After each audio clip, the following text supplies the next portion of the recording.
exciting season of our community podcast series, Season 9. This season, we get an opportunity to profile art practitioners in Uganda, Mali, Rwanda, and Cote d'Ivoire.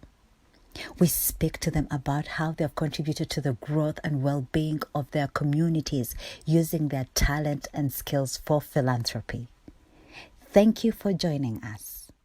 Today we're here with renowned journalist Edgar.R that is very eloquent when it comes to writing about the arts, their influence, and how they have been changing.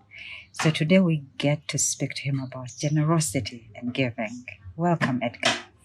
Thank you for having me. Yes. So could you please introduce yourself to our audience that want to know who is Edgar Batte? What does he do? Edgar.R is a journalist who has been practicing for the last couple of years. I got to become a journalist in the early 2000s, and later on in life I picked on another skill, which is photography. I still do both writing and taking photographs, and I'm at the stage where I'm morphing myself into a multimedia journalist with a skill set that also includes videography, editing, and the like, to try and prepare and fortify myself for what the future of media looks like. That's very interesting. What inspired you to take on this journey? I was inspired right from the time I was a child. I am a person who liked to tell story, fictional and real. And in my primary school, there was this teacher called Angelo Yasaba, who was my English teacher, that seemed very keen on my writing skills, especially when it came to essay and the competitions. Right from that time, I felt telling stories was part of me. And whenever we were home, my father had all these magazines available to us: the Leadership magazine of the Catholic Church, the World Almanac. All these, I think, were pointing me towards the direction of becoming the storyteller that I've become. How have you seen storytelling show up in different spaces that you've been to, and how has that inspired giving for you? If I get your question right, I think that storytelling, as seen from my perspective, is about reaching out to people in this service of journalism. We are information gatherers that go out on behalf of the public to gather information, and in gathering that information, we put it in composition that is suitable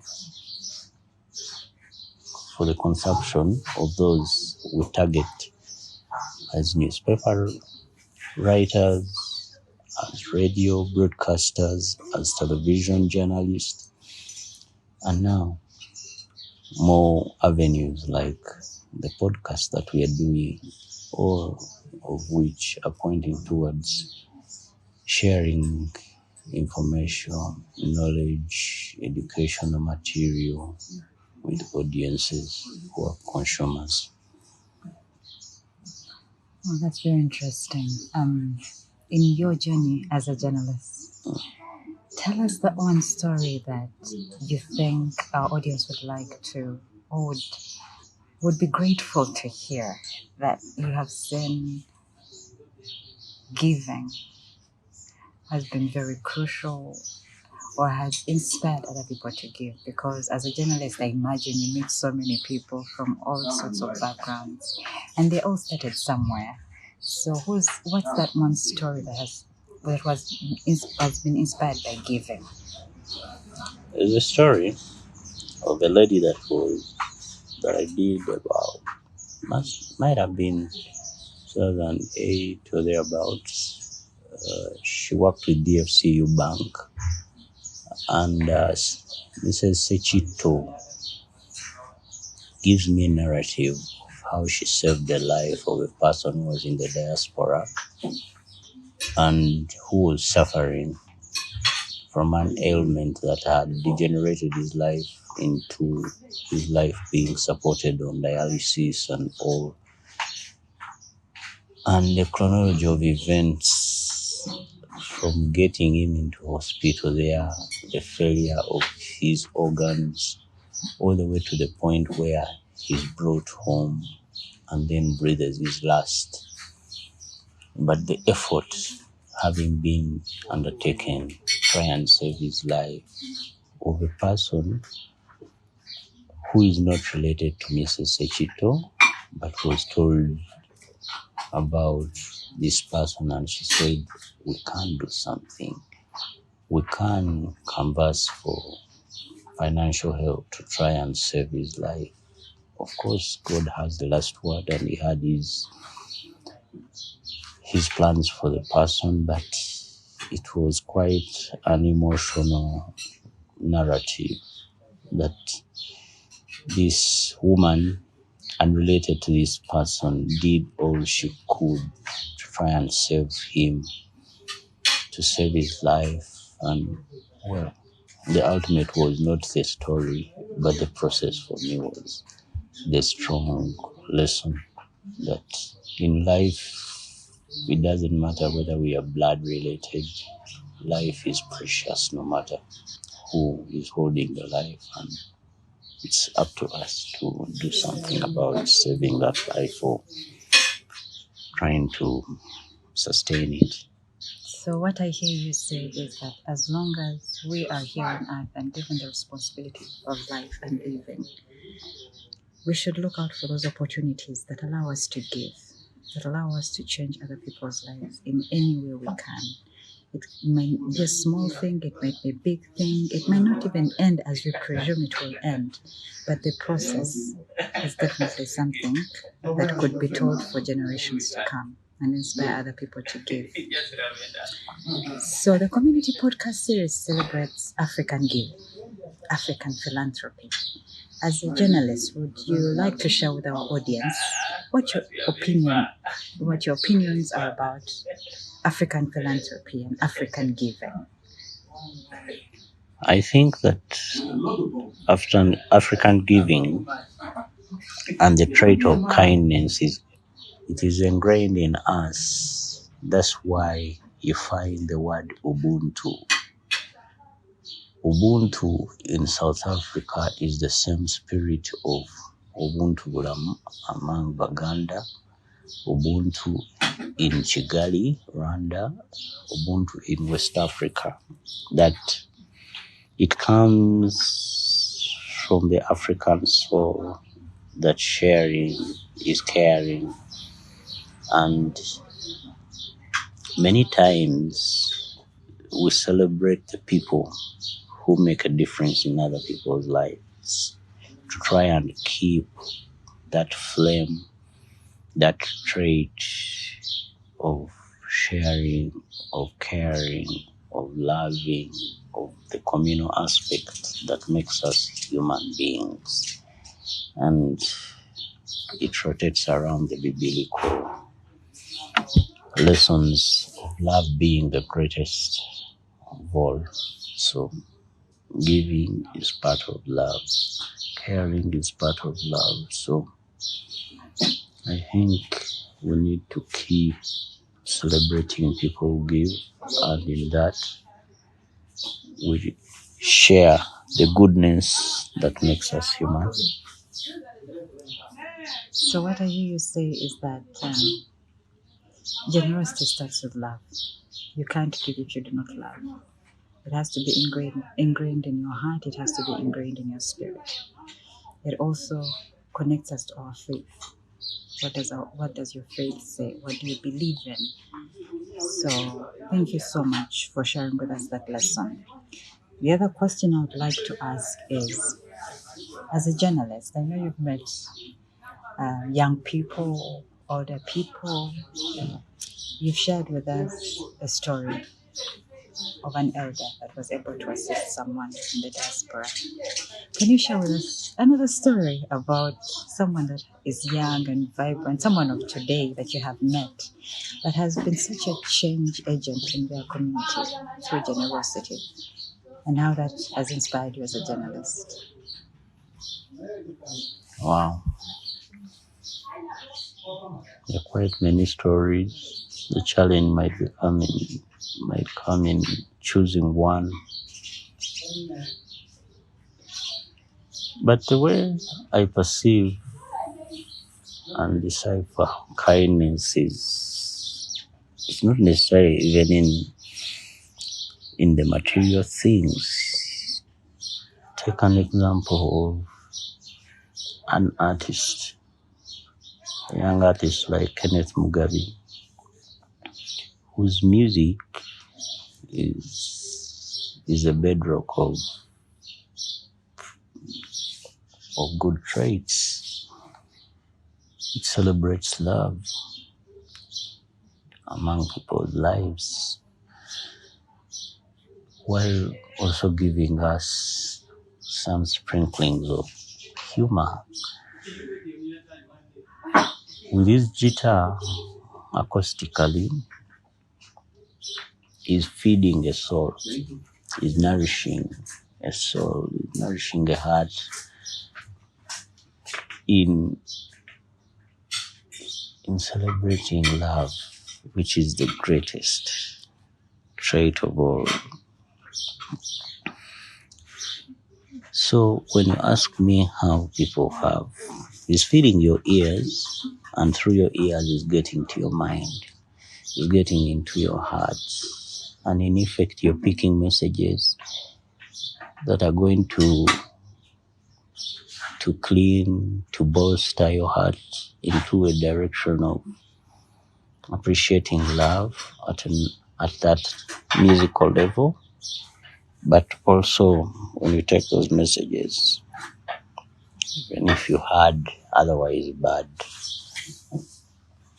relationship, I think in a way is a way he plugs you back into a place where you want to celebrate or reignite something that might have been fading in your relationship. So I feel it's sharing without giving money, without physically giving anything, but is reaching a deep part of you through musical notes, through rich lyrical content, and driving the point home that celebrates much more than giving in a physical sense. Thank you. Thank you for sharing with us, because what I've learned from even just sharing with you right now is that it doesn't have to be money. As artists, as creators, what we have can definitely ignite different passions in other people's lives. Because when a person is happy, is complete, their soul is full. They have a place from where to give. They're not giving from an empty place. They're giving from a place of joy, a place of love, and that can keep on and on and on. But also the other thing that I hear you say, you might correct me, is that we're growing a young generation of givers. It has to start from home. It has to start from the ones we know. But being careful to curate what they listen to, what they see, is what will develop them into the generous individuals we want them to be in our community. Saying that we live in an African community and we cannot exist without generosity. We are always relying on each other to survive or to thrive. So thank you so much for that lesson. The other thing I would like to ask is that generosity is intentional, you know? It has to be intentional because from it we get inspired, from it we get to learn different aspects about life, about the people that share with us. Could you share with our audience 3 things that they can do in their own free time or that you would recommend as a journalist that would start them on their journey of generosity, that they can look out for, that they can intentionally think about? We've shared about music. What else do you think they can really think about or intentionally pursue to revive their giving journey or to start? The first thing is self-actualization. And when you want to self-actualize, it might not be a talent. The greatest love is the love for yourself. You can't give what you don't have. So love, and it will naturally blossom. You're able to love, you're able to share, sharing experiences first and foremost. On the platforms that they possess, can share a lot using this mobile phone. You have a social media, and my understanding of it is enhancing that social cohesion within you people. What is it that you're sharing every time you hold your phone to type out something that will be read by your immediate circle of friends? You have mutual friends that you share on there, probably those you've met or never met. And then the possibility of your mutual friends, is what attracts the other person to send you a friend request on Snapchat, on Facebook, on Twitter, to try and get to know who you are or share the good that they've seen to attract them to click and send, to make a request to become your friend. So think about what you're sharing on your social media. If you're a musician, what is the composition of the music that you want to give out there? In your videos, what kind of craft are you trying to put in? Because you know the power of an image. They tell us it, as a writer, I would need to write 1,000 words to just depict one picture. So, through your picture, you can share your character. You can share the love that defines you through the words, through the visuals. When you're going to do a video, what sentiments are you going to relay in that video? So when you sit down with your videographer, you're going to craft a concept that not only speaks about the music that you want to share, but it should also partly have the inner self exposed through those visual images. So for me, I think that more than ever, we have all the chances to share so much with those we know and those we don't know. Strangers will get to appreciate who we are by the deeds, and by the deeds is what we write, what we say in a podcast, what we say in a video we share on our social media, and those people that we say are our inspiration. Because if you say you're inspired by an artist whose character is worth emulating, you're extrapolating and sharing that with much more than you probably ever know. So, because when you put out something there, it's your own, but no longer your own. There are multitudes of people that are going to access it, and with that, you're going to make a change in one way or the other, because it's creating perception. Another great lesson learned from renowned journalist Edgar Batte. What I hear you say, and what's exciting, is that openness moves generosity, intention moves generosity. What do you have to share to the world? How do you connect to the world? And for me, that has been an important lesson for me today. It's not about what's sharing, what's trending, but how do you connect with those in your immediate environment? How do you connect with those in your circle? What do you have to give them that day? Are you giving of yourself? Are you giving without openness? So that has been very resounding for me today. So thank you so much. As we conclude, could you kindly share with our audience some lessons you want them to learn about generosity? What it means to give. When you give, you're giving yourself. The action of me taking money out of my pocket and sharing it with you, I'm essentially blessing myself. When you give, you get, and you shouldn't give to get. But I think you walk through your life journey happier, having improved the life of someone else from whom you never expect any return. We have so much blessing in being a poor country that I think it's God's way of expressing humor, that everywhere you turn, there is an opportunity to express your kindness, to show generosity. You can never fall short of opportunities to share. That if you went even to a hospital randomly with a meal,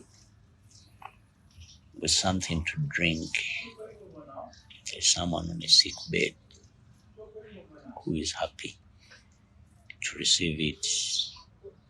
If you walked into an orphanage, a children's home, an elderly home, if you went on your social media and just typed in keywords like a need for help, if you read newspapers, there's always someone who is looking for an extra shilling to get a heart transplant, whose kidneys have failed, to go into school, get an education.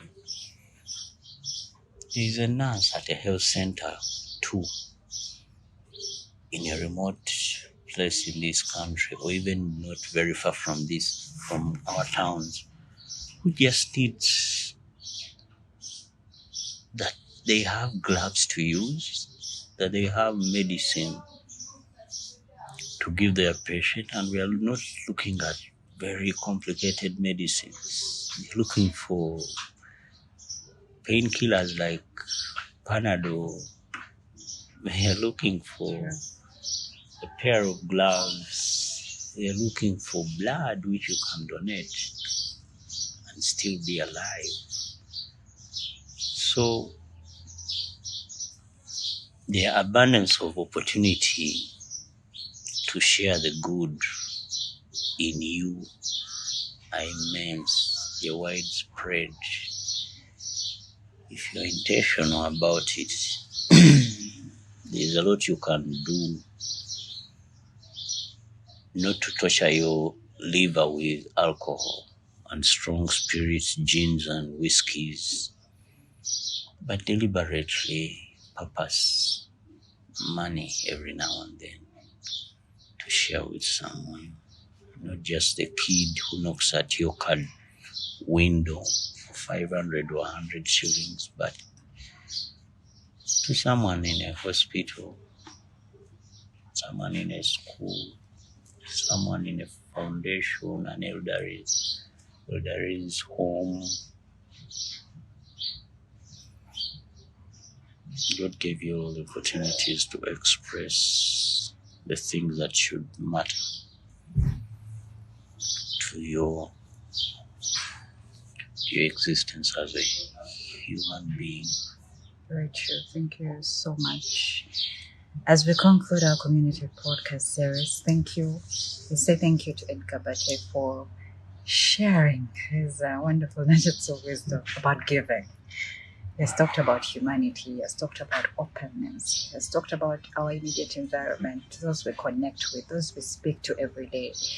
He has taken us on a journey of giving that is not based on money, but based on what we have.